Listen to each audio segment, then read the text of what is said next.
ক্ষমতায় গেলে আপনারা টেন্ডারবাজি চাঁদাবাজি এগুলো হবে না। ক্ষমতায় গেলে আপনারা করছেন বলছি না, কেউ করতে পারবে না। অবশ্যই না। দুর্নীতির বিরুদ্ধে আমরা জিরো টলারেন্স। শেখ হাসিনাও বলেছিল। শেখ হাসিনা বলেছে, কিন্তু শেখ হাসিনার কথা কি আপনি বিশ্বাস করতেন? 15 কোটি গাছ লাগাবেন, এটি নিয়েও প্রশ্ন। কোনো বিষয়ই না। 15 কোটি গাছ লাগানো এটা কোনো বিষয়ই না। 10,000 কিলোমিটার খাল খনন এটা কোনো বিষয়ই না। সবার আগে জনগণ তো রাখেননি, সবার আগে বাংলাদেশ। সবার আগে যখন বাংলাদেশ হয় তখন সেটা জনগণকেই বোঝায়। এইটুকু বোঝানোর জন্য কি আমার নতুন করে আবার ক্লাস নিতে হবে নাকি? বাংলাদেশ মানে হচ্ছে বাংলাদেশের জনগণ। সেই জনগণকেই আমরা ধারণ করি, আমাদের চেয়ারম্যান ধারণ করেন। তার স্বজন বলতে কিন্তু বাংলাদেশের জনগণই আছে। আমি এটা কিন্তু একেবারে আস্থার সাথে বলছি। এবং ওনার মা বলেছিলেন যে বাংলাদেশের বাইরে কেউ নেই, কিছুই নেই তাদের বাংলাদেশের বাইরে। উনি হয়তো ধারণ করবেন, লালন করবেন, আপনারা তো আর পার করবেন না। একটু তো অপেক্ষা করতে হবে। 12 তারিখের নির্বাচনের পর কি আল্লাহ রাব্বুল আলামিন ভালো কাজগুলো দেখবার জন্য, না আপনাদের রুদ্রমূর্তি দেখবার জন্য? আপনি নিশ্চিত থাকেন অসাধারণ কাজগুলো আপনি দেখতে পাবেন।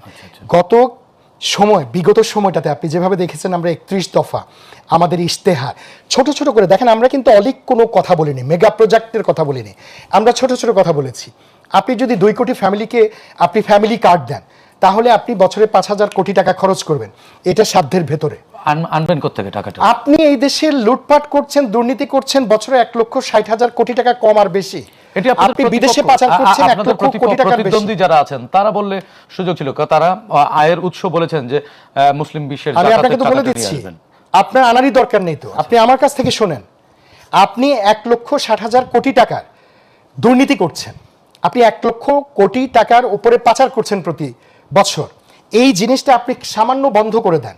আপনি যদি ওইটুকু শুধু বন্ধ করতে পারেন, একটা প্রতিশ্রুতিও আপনি অপূর্ণ রাখতে হবে। পারবেন সেটি?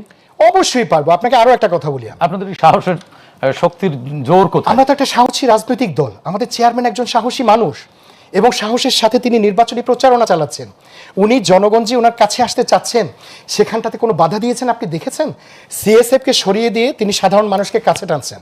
এরকম একজন চেয়ারম্যান পেলে, এরকম একটা দল যদি রাষ্ট্র পরিচালনার দায়িত্বে থাকলে, সেখানে সাহসের অভাব হবে। আর ক্ষমতায় গেলে আপনারা টেন্ডারবাজি চাঁদাবাজি এগুলো হবে না। ক্ষমতায় গেলে আপনারা করছেন বলছি না, কেউ করতে পারবে না। অবশ্যই না। দুর্নীতির বিরুদ্ধে আমরা জিরো টলারেন্স। শেখ হাসিনাও বলেছিল। শেখ হাসিনা বলেছে, কিন্তু শেখ হাসিনার কথা কি আপনি বিশ্বাস করতেন? শেখ হাসিনা যে কর্মকাণ্ডগুলো করছে, কষ্ট হয়তো হতে পারে, এটা হয়তো এই বিশ্বাস ভেঙে দিবেন আপনারা। এই বিশ্বাস ভেঙে চুরমার করে দেব আমরা। লাস্ট একটা কথা বলি, প্রতিশ্রুতি বাস্তবায়নের জন্য অনেক রাজনৈতিক দল কিংবা কোনো গোষ্ঠীও বিভিন্ন বিষয়ে সমালোচনা করে। আপনি সমালোচনা করছেন যে 10,000 কিলোমিটার আমরা খাল খনন করব, সেটা নিয়ে আপনার একটা শঙ্কা আছে যে এটা পারবো কিনা। একটা কথা শুনেন, 8 লক্ষ, আবার 15 কোটি গাছ লাগাবেন, এটি নিয়েও প্রশ্ন। কোনো বিষয়ই না। 15 কোটি গাছ লাগানো এটা কোনো বিষয়ই না। 10,000 কিলোমিটার খাল খনন এটা কোনো বিষয়ই না। বাংলাদেশে, আপনাকে অর্থের বিষয়ে একটা কথা বলি, বাংলাদেশে আমাদের প্রতি বছর বাজেট কিন্তু 8 লক্ষ কোটি টাকা কাছাকাছি, তাই না? 7.9। তো এখন আপনি যে ডেভেলপমেন্টের জন্য মেগা প্রজেক্টে খরচ করে আপনি ব্যয় করতেন, সেই জায়গাটাতে আপনি যদি শুধু 1 লক্ষ কোটি টাকাও আপনি সাইডে রাখেন প্রতিশ্রুতি বাস্তবায়নের জন্য, সেটা সম্ভব। সুতরাং এমন কোনো অলিক প্রতিশ্রুতি আমরা দেইনি যেটা বাস্তবায়িত হবে না। শেষ কথাটা এই পর্যায়ে বলি, যে আশাটা আপনি করছেন, ইনশাআল্লাহ আপনাদের এই বিশ্বাসের মর্যাদা আল্লাহ যদি আমাদেরকে সরকার পরিচালনার দায়িত্বটা দেয়, আমরা দেব।